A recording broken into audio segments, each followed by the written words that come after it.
زمانہ قدیم سے ہی انسان ہمیشہ غور کرتا چلا آیا ہے کہ ہم کہاں سے آئے ہیں، کیوں آئے ہیں اور کہاں جائیں گے، اور کیا ہوگا جب ہم مر جائیں گے۔ آپ دیکھ رہے ہیں ان سرچ آف وزڈم، اور آج کی اپنی اس ویڈیو میں ہم 5 بڑے مذاہب کے بارے میں جانیں گے۔ مذہب عقائد اور عبادات کا مجموعہ ہوتے ہیں، اور ان سارے سوالات کے جوابات ہمیں مذاہب سے ہی ملتے ہیں۔ مذہبی عقائد کی بنیاد اس بات پر ہوتی ہے کہ دنیا میں کوئی قوت ایسی بھی موجود ہے جو کہ سب سے بالا تر ہے، اور ہمیں اسی کی طرف لوٹ کر جانا ہے۔ آج سے تقریباً 5000 سال پہلے ہندوستان کی سرزمین پر ہندوازم یعنی ہندو مذہب کا آغاز ہوتا ہے۔ ہندو مذہب کسی ایک مذہب کا نام نہیں، بلکہ اس میں بہت سارے عقائد و عبادات شامل ہیں۔ ہندو مذہب شروع ہوتا ہے کرشنا کے زمانے سے۔ ہندوازم کے مطابق کرشنا ایک عظیم انسان تھے، اور وہ وشنو کے اوتار کے طور پر ظاہر ہوئے تھے دنیا میں۔ کرشنا کی تعلیمات کارما کے گرد گھومتی ہیں۔ اس کا مطلب ہے کہ زندگی کاز اور ایفیکٹ کا نام ہے، اور ہر انسان پر یہ لازم ہے کہ وہ اپنے حصے کے فرائض نبھائے، اور ان فرائض کو دھارما کا نام دیا جاتا ہے۔ اور انسان کے اچھے برے اعمال ہی اس کا مستقبل طے کرتے ہیں۔ جب انسان مر جاتا ہے تو وہ ایک نئی شکل میں اور نئے کردار میں دنیا پر واپس آتا ہے۔ اگر پچھلی زندگی میں انسان کے اعمال اچھے تھے تو وہ ایک اچھے انسان کی صورت میں دنیا پہ واپس آئے گا، اور اگر اعمال برے تھے تو وہ کسی جانور کی صورت میں بھی آ سکتا ہے۔ اور انسان کے برے اعمال کی وجہ سے انسان بار بار پیدائش کے عمل سے گزرتا رہتا ہے، اور اس ری برتھ کے عمل کو سمسارا کا نام دیا جاتا ہے۔ اور سمسارا یعنی بار بار پیدا ہونے کے اس عمل سے نجات صرف اور صرف اچھے اعمال ہی دلا سکتے ہیں، اور نجات کے اس عمل کو موکشا کہا جاتا ہے۔ ہندو مذہب میں مختلف کاموں کو انجام دینے کے لیے مختلف خدا پائے جاتے ہیں، اور ان سب میں 3 خدا سب سے زیادہ اہم ہیں۔ برہما جو کہ اس کائنات کو پیدا کرنے والا ہے، وشنو جو کائنات کا محافظ ہے، اور شیوا غیظ و غضب کا خدا ہے۔ ہندوازم دنیا کا تیسرا بڑا مذہب ہے، اور زیادہ تر ہندو آج کے موجودہ ہندوستان میں رہتے ہیں۔ ہندوستان سے ہم 2 دریاؤں کے درمیان کی سرزمین کی طرف چلتے ہیں جس کو میسوپوٹیمین ریجن کہا جاتا ہے۔ یہ دریائے فرات کے آس پاس کا علاقہ بھی کہلاتا ہے، اور یہاں سے یہودیت کا جنم ہوتا ہے۔ عراق کی سرزمین سے کنان کی طرف حضرت ابراہیم علیہ السلام ہجرت کرتے ہیں، اور کنان یعنی موجودہ فلسطین کی سرزمین میں اپنی اولاد کو بساتے ہیں توحید کا علم بلند کرنے کے لیے۔ یہودیت کی مقدس کتاب تورات کے مطابق خدا نے بنی اسرائیل کو تمام دنیا میں سے چن لیا، اور بنی اسرائیل سے کنان کی سرزمین کا وعدہ کیا، لیکن پھر حالات بدلتے ہیں اور بنی اسرائیل مصر کی طرف ہجرت کر جاتے ہیں۔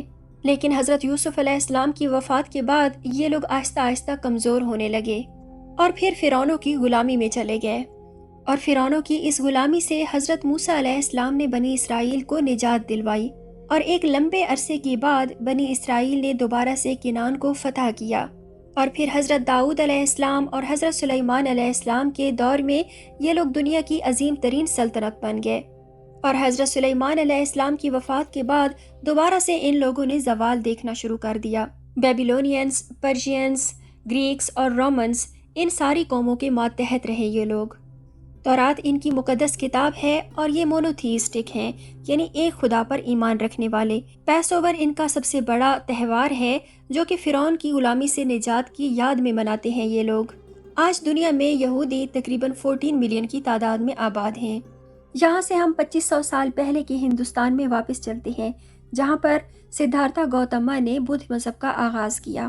سدھارتھا جب پیدا ہوئے تو ایک بزرگ کے کہنے پر ان کے والدین نے انہیں دنیا سے چھپا کر رکھا، لیکن جیسے ہی وہ دنیا دیکھنے باہر نکلتے ہیں تو وہ مشاہدہ کرتے ہیں کہ ہر انسان کسی نہ کسی تکلیف اور بیماری میں مبتلا ہے۔ انسان کی ان تکلیفوں کے بارے میں انہوں نے سوچنا شروع کر دیا، اور اس نتیجے پر پہنچے کہ انسان کی ہر تکلیف کے پیچھے مٹیریلزم یا مادہ پرستی ہے۔ سدھارتھا نے دنیا سے کنارہ کشی اختیار کر لی، اور ایک بھکاری کی زندگی گزارنا شروع کر دی۔ ایک لمبے عرصے تک میڈیٹیشن کرنے کے بعد آخر بدھی کے درخت کے نیچے انہوں نے انلائٹنمنٹ کو پا لیا، اور زندگی کے سارے رازوں کو سمجھ لیا۔ زندگی گزارنے کے 8 بنیادی اصول بھی بتائے سدھارتھا نے، اور اس دن سے آج تک سدھارتھا بدھا کے نام سے جانے جاتے ہیں۔ بدھا نے اپنے عقائد کی تعلیمات کو پھیلانا شروع کر دیا، اور اس مذہب کی بنیادی تعلیم دوسروں سے محبت ہے، اور انڈیا سے نکل کر یہ مذہب دنیا کے مختلف حصوں میں پھیل گیا، جن میں China, Japan, Philippines, Thailand, Sri Lanka وغیرہ کے کنٹریز سر فہرست ہیں۔ آج سے تقریباً 2000 سال پہلے بنی اسرائیل کی سرزمین میں عیسائیت نمودار ہوتی ہے۔